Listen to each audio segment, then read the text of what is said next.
Bwana Yesu asifiwe sana. Amen.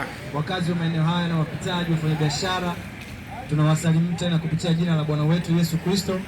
Tunatumaini kwamba mnaendelea vizuri na amani nyingi inaendelea kutawala, na kama ambavyo mtangulizi mwenzangu ametangulia kusema, sisi ni watumishi wa Mungu, vijana tunaompenda Yesu, tuliookolewa, na mambo ambayo tunawaambia, tunawaeleza ushahidi au ushuhuda binafsi wa yale ambayo tulioyaona katika maisha yetu mara baada ya kuitikia mwaliko kama huu ambao tumekuja kuwapa na ninyi asubuhi hii ya leo.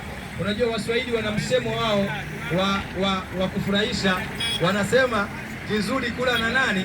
Kula na mwenzio. Usimnyime mwenzio kitu kizuri. Ukiona mahali unapata kitu ambacho kinakupa mafanikio mazuri, basi shirikiana na wengine. Hiyo ndio inadhihirisha upendo. Kwa hiyo na sisi unaotuona hapa tumemuonja Mungu. Tulikuwaga tumesikiaga Mungu yuko mbali, kumbe wala hata Mungu hayuko mbali.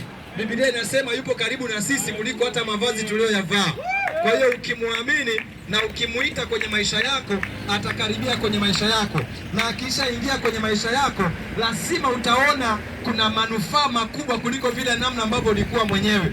Ndio maana tumewaleteni ujumbe unasema, usipambane mwenyewe, usipigane na maisha mwenyewe, kwa sababu kuna msaada unaotoka juu ambao ndio msaada wenye una maana kuliko misaada yote ambayo wanadamu wanakimbilia kutafuta hapa duniani. Wako watu wanaenda Sumbawanga, wako watu wanaenda Bagamoyo, wako watu wanaenda hapa mjini kwa ajili ya kutafuta msaada wa kuweza kurahisisha haso zao au mapambano yao ya kupata. Lakini nataka nikwambie ya kwamba huo msaada unaoenda kutafuta kwenye hizo sehemu zenye unazoenda kutafuta sio msaada wa kweli. Ni msaada ambao una malengo ya kuiwinda na kuiteka nyara nafsi yako isiweze kuwa na uhuru. Ndio maana Yesu anasema kwa habari ya dhambi ni kifo.